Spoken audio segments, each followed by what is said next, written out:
Hola, mi nombre es Christian Seltzer, soy doctor en ciencias, con mención en biología molecular y fisiología celular de la Universidad Austral de Chile.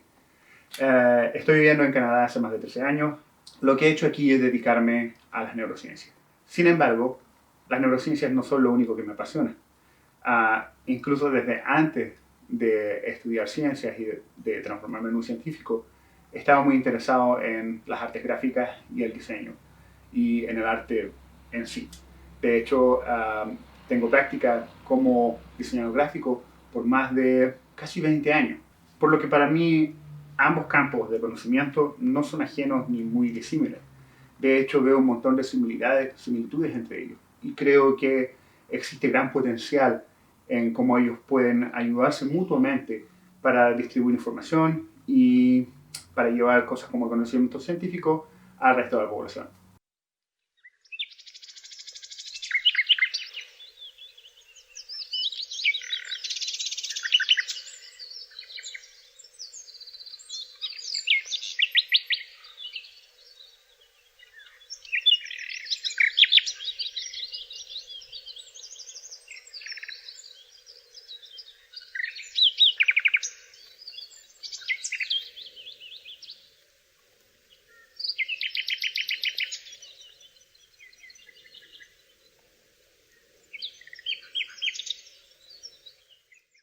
En el 2016 comencé a trabajar en un proyecto que pudiese poner juntos y crear colaboraciones entre neurociencias y diseño gráfico y las bellas artes. Una de las características de esta conversación que vamos a tener hoy día es que mientras les estoy hablando acerca de los diferentes aspectos que he estado investigando en estos últimos años, ustedes van a estar viendo también algunos ejemplos de trabajos que relacionan la ciencia con el arte y de los distintos aspectos que ellos exploran. Así que espero que disfruten este video.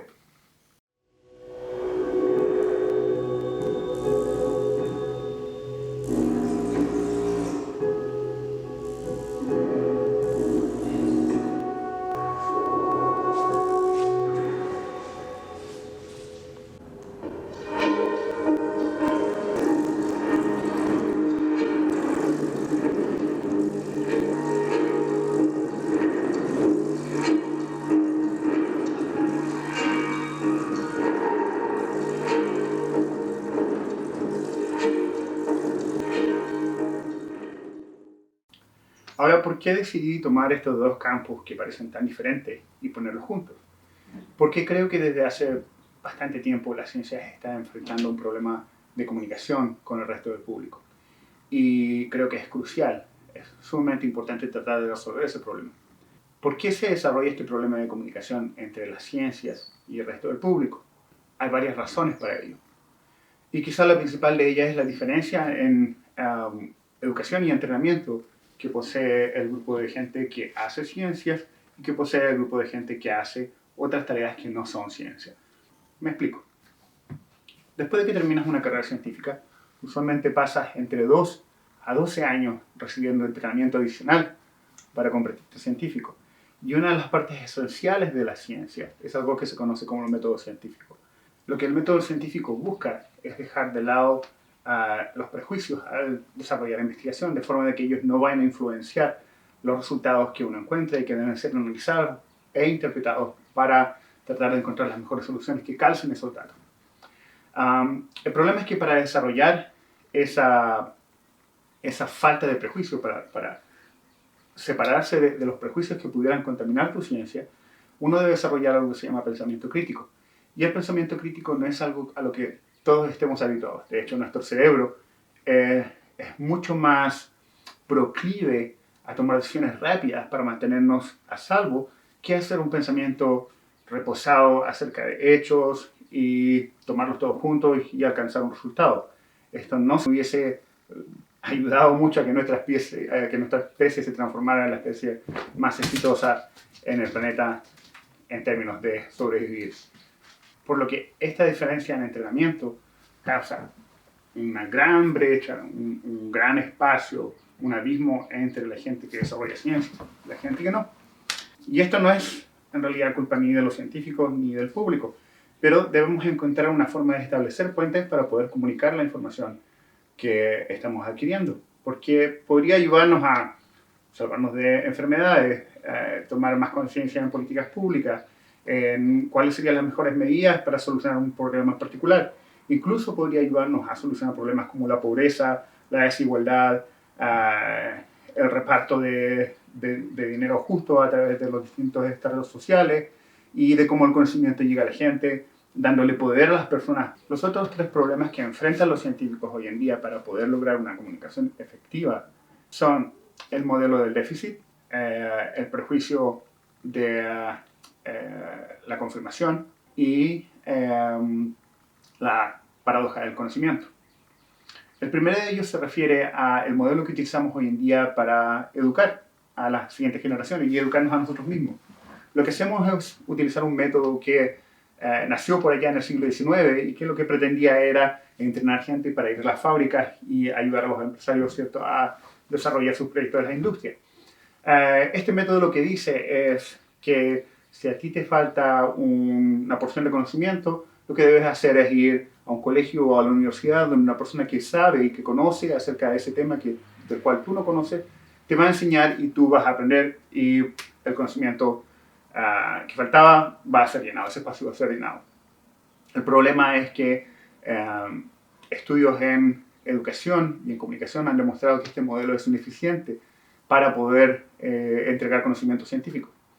El otro problema que les mencionaba antes es el prejuicio de confirmación, o como sería en inglés, the confirmation bias, que lo que hace es que tú tiendes a creer y a poner más atención en la información que confirma las cosas que tú ya crees. Y eso hace bastante difícil poder llegar a la gente, especialmente cuando la gente ya tiene una idea en particular, es difícil sacarla de esa línea. Finalmente, el tercer problema con el cual los científicos se encaran día a día es la paradoja del conocimiento, que dice básicamente que cuando comienzas a saber mucho acerca de un tema, es muy difícil entender cómo alguien no puede comprenderlo y poder bajar de ese estatus de saber mucho a comprender cómo el resto de la gente ve el problema. Nos sorprende entonces que uno vea en titulares de diarios cosas como científico encuentra la cura del cáncer, cuando ese es uno de los problemas mayores en la medicina y la ciencia moderna. El cáncer es un problema que tiene muchos diferentes ámbitos y que para poder ser solucionado va a requerir del esfuerzo de muchos grupos y hasta ahora no se ha encontrado una solución para esta enfermedad. Finalmente, el cuarto gran problema que la ciencia moderna enfrenta hoy en día es que el propio método científico determina de que uno debe estar fuera de prejuicio. Y para lograr sacarse los prejuicios de encima, una de las cosas que el método pide es que las emociones sean dejadas de lado. Y esto ha sido algo que ha sido criticado desde el principio del establecimiento del método científico como método. De hecho, en los años que el método científico comenzó, también apareció la novela de Mary Shelley, Frankenstein, que lo que hacía era precisamente criticar el hecho de que un científico pudiese ser tan ávido de conocimiento sin evaluar las consecuencias que buscar ese conocimiento pudiese tener. It's alive. Oh, it's alive. It's alive. It's alive. It's alive. En cierta forma era una crítica al científico que había dejado de lado sus emociones, sus sentimientos en pos del conocimiento. Y la verdad es que es un problema hoy en día, en el sentido de que cuando la comunicación de ciencia se realiza, lo que se hace es simplemente hablar de hechos, en vez de añadir a estos hechos el lado emocional que nos va a permitir comunicarnos con seres humanos. Los seres humanos, per se, están hechos entre una armonía entre las emociones y la razón. Y eso es lo que vamos a discutir un poco en esta charla hoy en día. Entonces, vamos a dividir esta charla en... Primero vamos a hablar qué dicen los modelos de educación acerca de cómo debería comunicar las ciencias. Luego vamos a hablar un poco acerca de la neurociencia, de cómo funciona la razón y las emociones. Y luego vamos a saltar un poco acerca de cómo las emociones pueden ayudarnos a comunicar un mensaje y cómo esto ha sido llevado a la práctica a través de colaboraciones con la ciencia, entre la ciencia, el diseño gráfico y el arte. voy a explicar un poco del método que nosotros ocupamos y que estamos explorando, y voy a dar algunos ejemplos acerca de trabajos que precisamente desarrollan en el ámbito de arte y ciencia. Así que comencemos. Como mencioné anteriormente, uno de los mayores problemas que tiene la comunicación científica hoy en día es el modelo del déficit. Debido a ello, se han propuesto nuevos modelos para tratar de reemplazar este modelo y empezar a enseñar a la gente y hacer que la gente se interese en aprender y adquirir conocimiento. Y uno de estos modelos es lo que se traduciría algo así como el modelo de compromiso recíproco, que lo que dice básicamente es que tú y yo estamos en la misma línea y que lo que podemos hacer es aprender de cada uno por medio de compartir experiencias. Y este modelo es lo que precisamente trata de implementar cosas como la ciencia ciudadana, que lo que hace es precisamente invitar a la gente a descubrir y a llevar a cabo experimentos científicos en su comunidad para aportar al conocimiento científico. La idea detrás de este modelo y detrás de las experiencias de ciencia ciudadana es precisamente hacer que la gente se sienta envuelta en el problema, que se sienta parte del problema, que se sienta parte de la solución, por medio de trabajar a la par con científicos y trabajar a la par en el desarrollo de conocimiento. Esto ha sido evaluado por mucha gente alrededor del mundo con muy buenos resultados. De hecho, entre otros resultados, se ha descubierto que llevar a cabo modelos de compromiso recíproco permite a la gente adquirir más aprecio por la ciencia, entender cómo el método científico funciona, desarrollar pensamiento crítico, y esto sirve para aplicar este mismo conocimiento en sus vidas.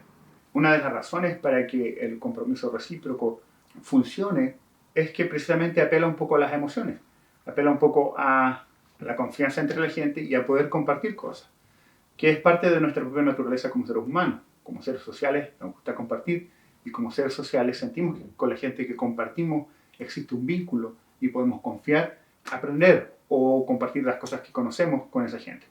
No es muy sorprendente que funcione, que este método, el método de compromiso recíproco, funcione, porque como decía anteriormente, apela a las emociones. En neurociencia sabemos que existe una gran conversación entre la razón y la emoción. La razón funciona o reside en parte dentro de lo que conocemos como la corteza cerebral, particularmente en el frente de nuestra cabeza, lo que conocemos como la corteza prefrontal. La parte de las emociones, por otro lado, reside mucho más dentro del cerebro, en un sistema que se conoce como el sistema límbico. Organiza varias partes del cerebro para responder de forma efectiva a estímulos alrededor que son autónomos. Por ejemplo, si tienes hambre, el sistema límbico va automáticamente a activar respuestas en el cerebro para hacer que te alimentes. Si tienes miedo, va a ser la misma cosa. La cosa es que este sistema funciona para algo que se llama correr, congelarse o pelear. Y el propósito es mantenerte vivo. Los dos sistemas funcionan trabajando en conjunto. Las emociones no funcionan aparte de la razón, ni la razón aparte de las emociones. Las emociones influencian la forma en que uno razona, y el razonamiento puede influenciar también la forma en que las emociones actúan.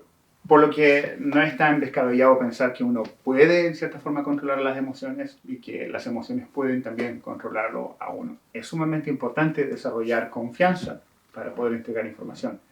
Y esto es parte justamente de lo que un área de las neurociencias estudia, acerca de cómo y por qué y qué áreas del cerebro se activan cuando uno confía en otra persona. Lo interesante de cómo funciona la confianza es de que no es simplemente una de estas tareas que son puro razonamiento. De hecho, hay experimentos que demuestran que el desarrollo de confianza está íntimamente relacionado con las emociones.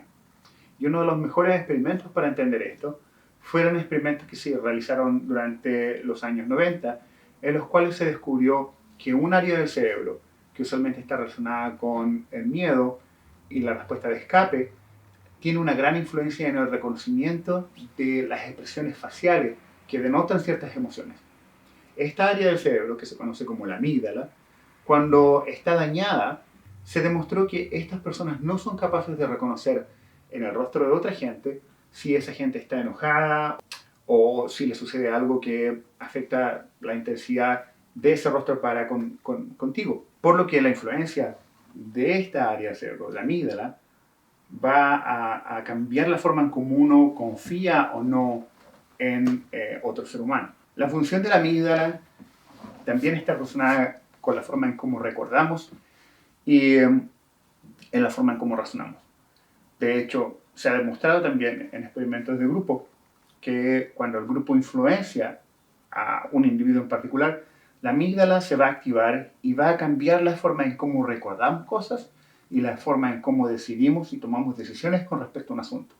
Si el grupo decide que A es la respuesta correcta, incluso cuando uno sepa que B es la respuesta correcta, uno va a seguir al grupo que piensa que A es la respuesta correcta, por una influencia de este pequeño órgano conocido como la amígdala.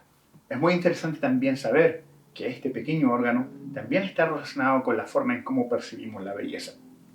Y esto va a tener mucho que ver con lo que vamos a conversar un poco más tarde acerca de la percepción de belleza en las bellas artes y en el diseño gráfico. Algo muy interesante también es que la amígdala puede ser influenciada por ciertos químicos en el cerebro, haciendo que la activación que es gatillada por el miedo, se reduzca, permitiendo a la persona que está influenciada bajo estos químicos poder estar con más confianza y con menos miedo para escuchar información o para tomar una decisión en particular. Este neuroquímico, conocido como oxitocina, es el mismo neuroquímico también que es secretado por nuestro cuerpo cuando la madre amamanta a su hijo, o que está relacionado también con relaciones sociales, cómo nos llevamos con otras personas.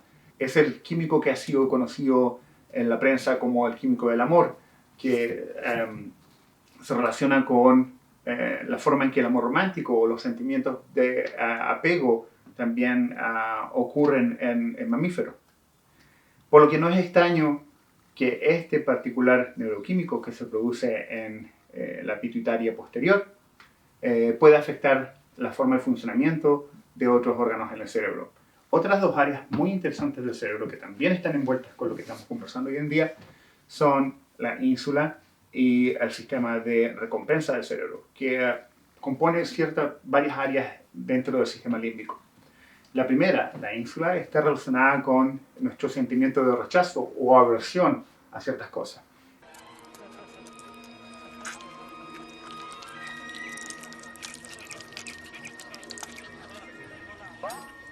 Por otro lado, la otra área, la área de recompensa, se va a activar cada vez que realicemos algo que nos trae cierta felicidad en relación a recompensa, en relación a sentirse bien por hacer algo.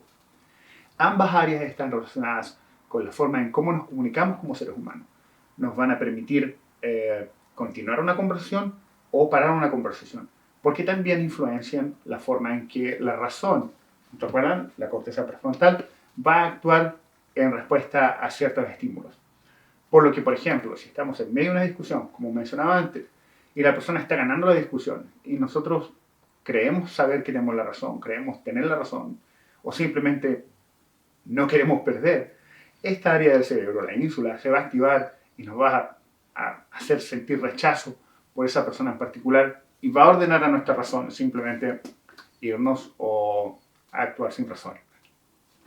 Mientras tanto, el área de recompensa nos va a hacer realizar acciones que nos hacen sentir bien. Entre eso, comer, sexo, incluso drogas. Estas dos áreas están también relacionadas con la forma en cómo el arte es percibido.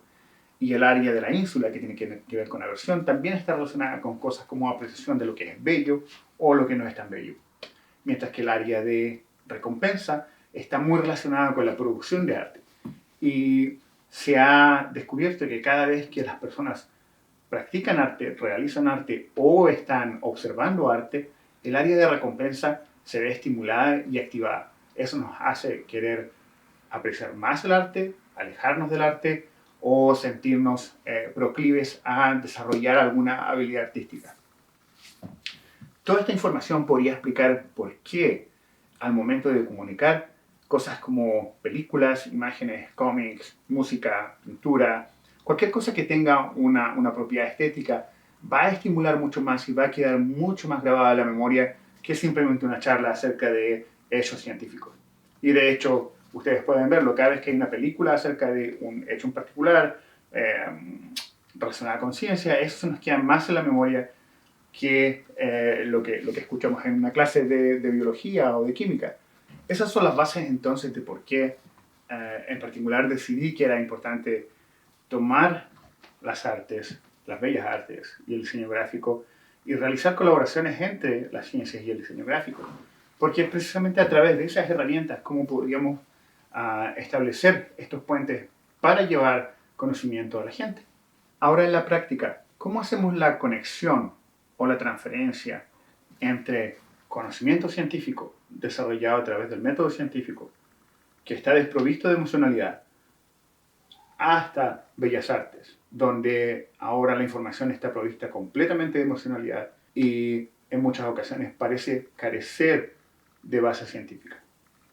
Bueno, lo que yo propongo, y esto es lo que estamos estudiando, es hacer primero una transferencia del conocimiento científico al diseño gráfico y del diseño gráfico a las bellas artes.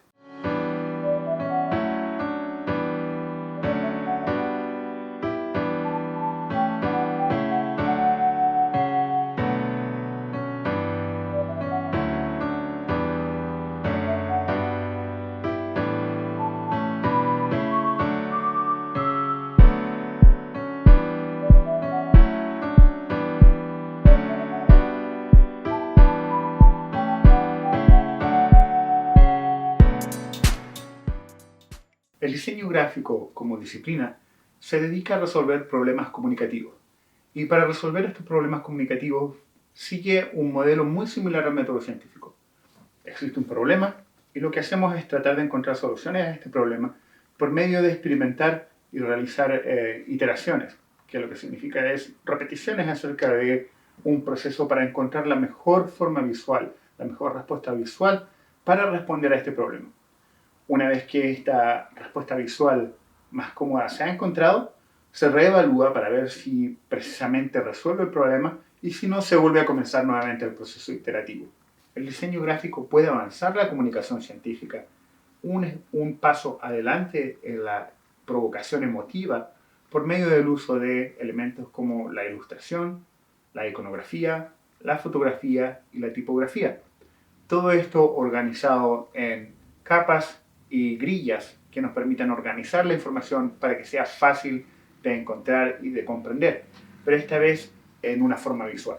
El diseño gráfico utiliza también algo conocido como Gestalt, que es parte de una teoría psicológica que habla acerca de que en el cerebro muchas de las cosas que vemos simplemente no son un elemento en particular, sino la suma de todas sus partes, y que permite al cerebro extraer información a través de solamente simples detalles en una imagen o en el mundo alrededor de nosotros.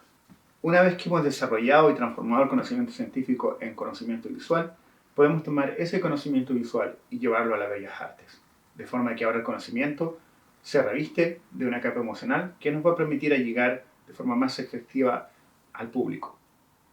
Ahora, esto hace completamente sentido desde el punto de vista de las neurociencias. Toda la información que recibimos a través de nuestros ojos, a través de nuestros sentidos, nuestro oído, tacto y olfato, primero viaja al sistema límbico, donde se decide si es un elemento que debe ser tomado como un riesgo, si uno debe escapar, o si debe simplemente tomarlo como parte de algo que uno desea hacer, como los mecanismos de recompensa o aversión o miedo.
Luego, desde allí, el sistema límbico va a influenciar las respuestas de la razón. Las emociones también nos pueden ayudar a activar memorias del pasado, traer recuerdos, revivir experiencias, y esas experiencias nos van a ayudar también a reforzar cosas que aprendemos, a decidir si queremos vernos afectados por ellas, si queremos saber más acerca de eso o si queremos apartarnos de ellas. Yo creo que en este paso la incorporación de las bellas artes en la ciencia es fundamental, que los científicos puedan comprender y aprender nuevas experiencias a través de colaborar con las bellas artes va a ayudar a poder tomar la información y hacerla mucho más accesible al público. Con esto no estoy proponiendo que los científicos comiencen a bailar o decían pintar, lo cual creo que es súper también, pero propongo en realidad una colaboración más estrecha entre distintas disciplinas para poder cada uno poner parte de lo que sabe para beneficio del público en general. Como especie, aprendemos más de las cosas que nos interesan, de las cosas que son bellas, de las cosas que nos atraen. Nos alejamos de aquello que nos aburre, aquello que es monótono, aquello que simplemente no destaca entre la gran cantidad de información que hoy en día podemos ver. Y con los problemas de concentración que tenemos hoy en día, siendo cada vez más cortos los espacios que tenemos para enfocarnos en algo en particular, el tener un elemento que nos va a llamar la atención puede ser clave y crucial. En el 2016 tuve la suerte de comenzar a desarrollar un programa que precisamente entraba en este territorio de explorar un poco cómo las colaboraciones entre ciencia, diseño y arte podían resultar. Y creé Convergencia, Percepciones de la Neurociencia, que en inglés es Convergence, Perceptions of Neuroscience, que hoy en día se llama la Iniciativa Convergence, o la Iniciativa Convergencia, de Convergence Initiative. Lo que hacemos ahí son varios brazos o áreas en las cuales hacemos colaboraciones entre científicos y artistas. El mayor proyecto que hemos desarrollado desde hace ya 4 años es un curso formal en la Universidad de Concordia. En la Facultad de Bellas Artes hemos establecido un curso que se llama Convergencia, Arte, Neurociencia y Sociedad. Y lo que hace es explorar precisamente cómo estos tres aspectos del conocimiento se interrelacionan y nos ayudan a entender mejor nuestra posición en el mundo hoy en día. El curso tiene la mitad de sus estudiantes son estudiantes graduados, estudiantes de doctorado o estudiantes de magíster del área de las ciencias, particularmente del área de neurociencias, y la otra mitad del curso son estudiantes de pregrado o estudiantes graduados de bellas artes y de diseño gráfico. Tenemos estudiantes de diseño, estudiantes de artes computacionales, escultura, pintura, danza, teatro, fibras, lo que ustedes imaginan en bellas artes. Los estudiantes llegan al curso que es un año completo, y durante el primer semestre lo que hacemos es una especie de nivelación del lenguaje que los estudiantes hablan, en cierta forma para que empiecen a compartir conocimiento. Por lo que tenemos clases que están relacionadas, abocadas a aprender neurociencia básica, y al mismo tiempo clases que están abocadas a aprender principios y metodologías y conceptos acerca de bellas artes. Las clases no son separadas, tenemos al grupo completo en la misma clase, y la primera parte de la clase está relacionada con ciencias y la segunda parte está relacionada con una aplicación relacionada a esa ciencia. Por ejemplo, si estamos estudiando neurociencia de la visión, la segunda parte está relacionada a teoría del color y cómo el color puede influenciar la forma en que percibimos otros colores. El primer semestre comienza con nuestros estudiantes haciendo presentaciones acerca de su investigación, ya sea de neurociencia o artes, 5 minutos máximo de presentaciones, y de esta forma todos los estudiantes saben qué está haciendo el resto, y sirve también para que ellos tomen una cierta radiografía de los intereses de cada uno, porque al final del primer semestre los estudiantes deberían conformar grupos que van a trabajar durante el segundo semestre para desarrollar una pieza de arte. La otra actividad que hacemos durante el primer semestre es estudiar un poco de comunicación científica y precisamente los principios y de la neurociencia que generan y que ya hemos estado conversando antes en esta misma charla, para enseñarle a nuestros estudiantes de ciencia cuáles son las razones y cómo debería enfrentarse el tema de comunicación con el público en general. Al final del primer semestre tenemos un evento en el cual pedimos a nuestros estudiantes que nos muestren lo que han aprendido por medio de desarrollar una pieza de arte o por medio de desarrollar una metodología de comunicación de ciencia. El curso fue desarrollado en conjunto con mi colega Bettina Forget, quien es estudiante de doctorado en este momento del Departamento de Educación de Artes en la Universidad de Concordia. Y hemos estado ya haciendo este curso por 3 años consecutivos juntos y ha sido una experiencia increíblemente gratificante. Durante el segundo semestre de nuestro curso comenzamos llevando a nuestros estudiantes a distintos lugares donde ciencia y arte se producen. De modo que visitamos plataformas tecnológicas, centros de investigación, laboratorios, estudios de arte, galerías de arte contemporáneo y museos de arte contemporáneo, como para que aprendan un poco de cada uno de estos nichos y puedan imbuirse un poco acerca del arte y la ciencia. Luego de eso tenemos debates donde compartimos temas relacionados con ética, filosofía, historia de la ciencia o temas actuales que tocan un poco en el cruce entre las dos disciplinas. El curso entonces continúa con nuestros estudiantes y los grupos que formaron durante el primer semestre trabajando juntos para crear piezas de arte que están basadas en la neurociencia o la ciencia, pero estableciendo preguntas desde el punto de vista de las bellas artes. Preguntas como ¿por qué esta ciencia se realiza? ¿Cuál es el trasfondo? ¿Cuál es la ética? ¿Deberíamos o no preguntar este tipo de cosas? ¿O cómo esta ciencia va a afectar a la gente? ¿Cómo los resultados van a ayudar a curar una enfermedad o a cambiar la vida de algún sujeto que está padeciendo dolor en estos momentos? Durante todo el trabajo, los estudiantes, tanto el científico como el estudiante de arte, trabajan en conjunto.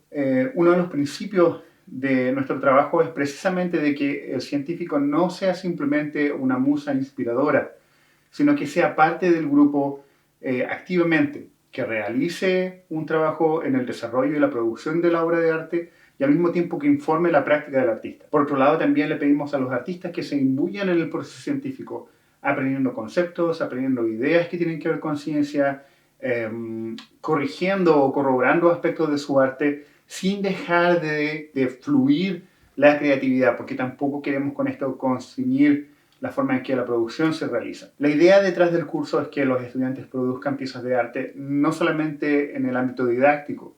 De hecho, en muchos casos tratamos de evitar las piezas didácticas. Lo que queremos es que las piezas provoquen la reacción o la emotividad en aquellos que la observan o la disfrutan.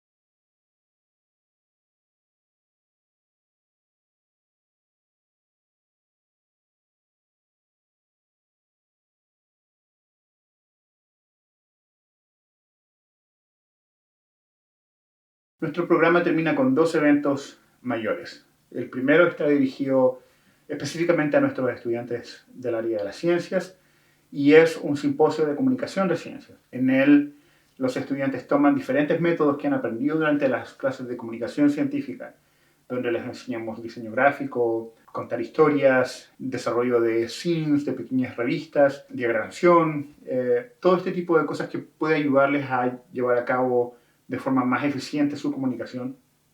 Y les pedimos también que exploren ellos mismos conceptos o experimenten un poco en diferentes formas que les parezcan interesantes de cómo comunicar la ciencia. La idea en general es de que ellos no realicen un discurso acerca de lo que están realizando en el laboratorio, pongan en práctica lo que aprendieron y por medio de métodos que no son tradicionales, comuniquen su ciencia. Así van a ver ustedes en el simposio cómo ellos utilizan cosas como música, composición, diseño gráfico, cómics, ilustración, pintura, incluso danza, para hablar de la ciencia. El evento mayor, donde los estudiantes de ambos grupos, ciencia y arte, conjugan es la presentación de las piezas de artes que han desarrollado durante el segundo semestre. Esto se realiza por medio de una exhibición. Tenemos una o dos exhibiciones anuales que van alrededor de 1 mes a 2 meses, donde presentamos los trabajos de nuestros estudiantes en diversas galerías en Montreal. La gente tiene la oportunidad entonces de interactuar directamente con las piezas, de interactuar con los científicos y de interactuar con los artistas. Es muy interesante ver cómo en el momento de las conversaciones no existe mayor diferencia entre los artistas y los científicos al momento de explicar las obras que están presentando. Esto nos hace bastante, muy felices al ver estos resultados. Yo creo que una de las mejores experiencias en relación a Convergence y a explorar los métodos de arte y de ciencia no es solamente la inspiración y la belleza que estos métodos producen, sino que ver los cambios profundos que se desarrollan en las personas que se ven envueltas en el curso. Ver cómo la comunicación se hace más transversal, cómo la gente habla sin estar en un estrado en particular, y esto va para los dos grupos en general, para ciencias o para arte. Ahora ambos hablan como iguales y en un estado mucho más humilde y mucho más receptivo a conversar y a entender la naturaleza humana, que necesita de comunicación, que necesita de emotividad para poder pasar un mensaje. Yo creo que ese es el valor principal de una colaboración de arte-ciencia. No solamente la producción de belleza, pero también el poder tocar en la fibra emotiva de los seres humanos. Y a través de esa fibra emotiva, a través de esa naturalidad de nuestra especie, de envolvernos con sentimientos, de poder acceder a lugares y a temas en nuestra mente para debatir y para conversar acerca de temas y tópicos como la ciencia. Yo invito a cualquier persona interesada si ustedes tienen betas relacionadas con arte y al mismo tiempo tienen betas relacionadas con ciencia, exploren ambas.